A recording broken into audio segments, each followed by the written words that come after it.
Good morning, or good afternoon. It feels like morning to me, I guess, right now. I just wanted to bring up, as part of God's resistance, certain other messages. I've done some things on radio program, and soon enough I'll have a podcast where you can listen to some of those messages. But I also just want to pop on here as well to just speak from the heart as some things that the Lord has been helping me with, and especially in a time of crazy unrest. I am going to be reading from Luke chapter 16, the first 8 verses, and here's what it says. And he said also unto his disciples, There was a certain rich man which had a steward, and the same was accused unto him that he had wasted his goods. And he called him and said unto him, How is it that I hear this of thee? Give an account of thy stewardship, for thou mayest be no longer steward. Then the steward said within himself, What shall I do? For my Lord taketh away from me the stewardship. I cannot dig, to beg I'm ashamed. I'm resolved what to do, that when I am put out of the stewardship, they may receive me into their houses. So he called every one of his Lord's debtors unto him, and said unto the first, How much owest thou unto my Lord? And he said, 100 measures of oil. And he said unto him, Take thy bill, and sit down quickly, and write 50. Then said he to another, And how much owest thou? And he said, 100 measures of wheat. And he said unto him, Take thy bill, and write 80 or 80. And the Lord commended the unjust steward, because he had done wisely. For the children of this world are in their generation wiser than the children of light. What an awful example that the Lord had to use to get a point across.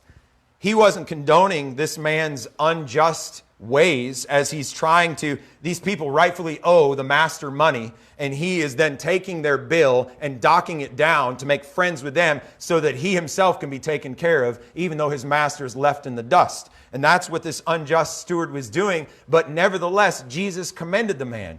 He said this man was preparing for his future, where oftentimes we as Christians are not preparing for our future, or we as people, we're not preparing for our future. There is an eternity that's ahead. God said he put the world in our hearts, and that word in Proverbs or in Ecclesiastes means eternity. God's put eternity in every single one of our hearts. There's a forever after here, and we should be focusing on that, and it should have great implications as to how we're living right now.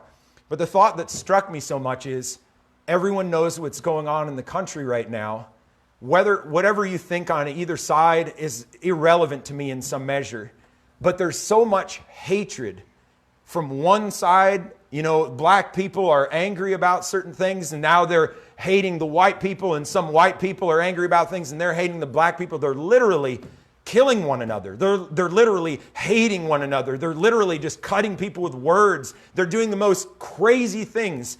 And all of this, we're in such turmoil, and everything's being cracked up and broken. Here we are, we're down in Wilkes-Barre, and they're having these, the Black Lives Matter protests that are going on. And even in the midst of the heat, here's people out, some of them are having heat stroke, all this. And they walk around in a block over a bridge. They walk another 2 or 3 blocks and across another bridge. And then they come back and end on City Hall. And there they have this rally where one day it said they had between 300 to 500 people there in the center of the city on the court steps, and people speaking about these things they're passionate about. You know, it just struck me. Whatever your thoughts may be on a whole lot of things, here's these people that are out here passionate about a cause, and they're protesting, and they're on those stairs, and they're saying something. And we look at our country, and our country's in such disarray in so many ways, and it just struck me, what about the church? Here's these people that within 2 weeks have marched the streets of all cities in America with their signs, with speakers and everything. They're going all over the place throughout the United States. And it's even spilled across the pond into Europe. And there's protests and things going on there because of what's happened here in the United States. And it just struck me. I thought, if we as the Church of Jesus Christ believed what was inside of this book, I don't really know what else to say. But if we believe what was inside of this book, why couldn't we go out in the streets and protest sin? Sin is destroying people's lives. It's destroying this country because people are so wrapped in themselves. And quite frankly, I'm thinking if people can get behind a cause, and Black Lives Matter is the big thing right now, but there's a ton of different causes people are behind. But if people can get behind that, And it's so transient of a cause, because here you're behind this cause now, and how many years you've got on earth? 75 maybe on average, and then you're dead and you're out into eternity. And I think the church, we say that we have a message that saves people from sin, that saves their souls eternally so that they wouldn't end up going to hell. And Jesus spoke more about hell inside of this book than he did about heaven. And you can look it up yourself. But if these people can go out with signs and do all these kind of things, it's just alarming to me that the church of Christ, we can't even get 5 people to get together and to go out in the streets and talk with people about their own souls. We can't go out and have a protest against sin. And the thing that bothers me so much is I hate racism just as much as anybody else does. But the way that people are going about trying to end it's not going to last. It doesn't work ultimately. We've got all these social programs, anger management. All the anger management does is you go there, they tell you a bunch of affirmations, and you're still just as much of an angry wretch as you were before. I've talked with people that have gone through that. They've been in trouble because they get in fights with people and all because of their uncontrollable anger. Jesus said anger at the heart is murder. That's where it starts.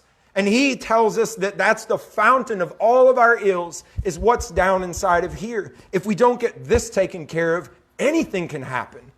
And so I'm thinking, if the church has got the answer, why the children of this generation are wiser than the children of light?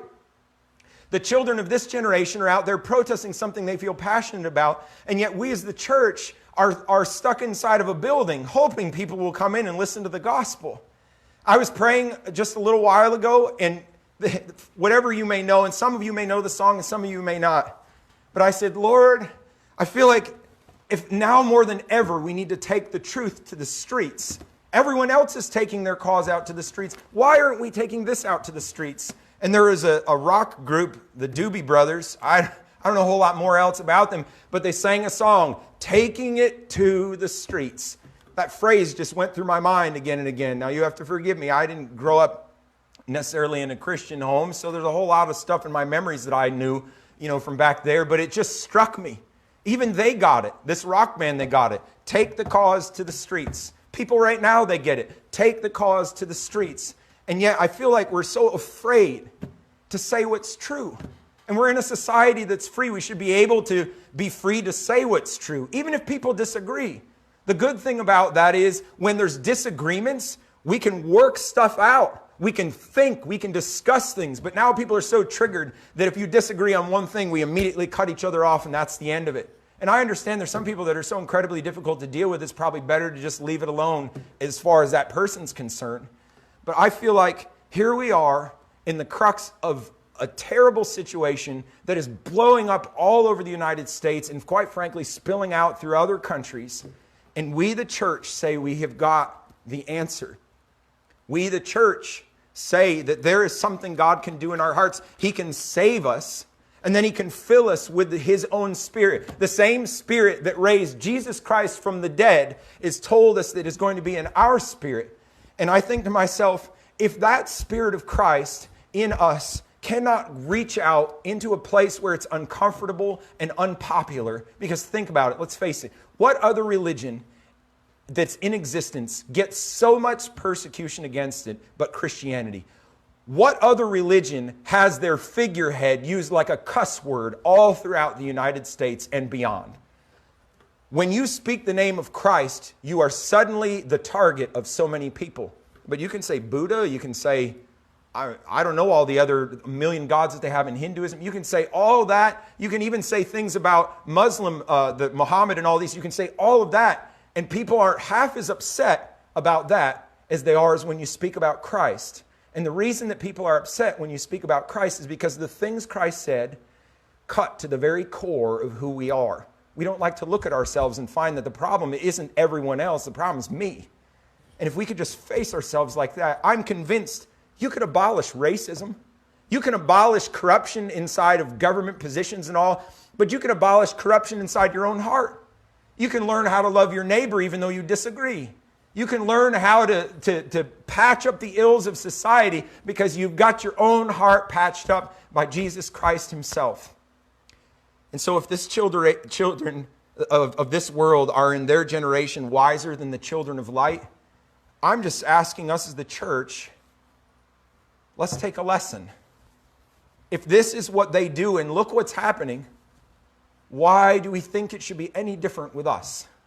We're in a culture that's accepting this, that's accepting that we go out on the streets and we speak what we believe is true and we go forward. And I'm just saying for the Church of Jesus Christ, take this to the streets.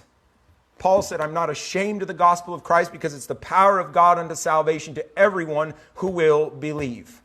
And if you are a saved Christian, if you know what it means to have your heart radically transformed by God, to know the forgiveness of sins, to know that you have passed from darkness into light, then take this book, take these truths, speak with people, pray, get God's blessing on your own soul so you can be a conduit of his blessing to other people, and then challenge this culture with the truth that's in here. Because truth by nature is exclusive.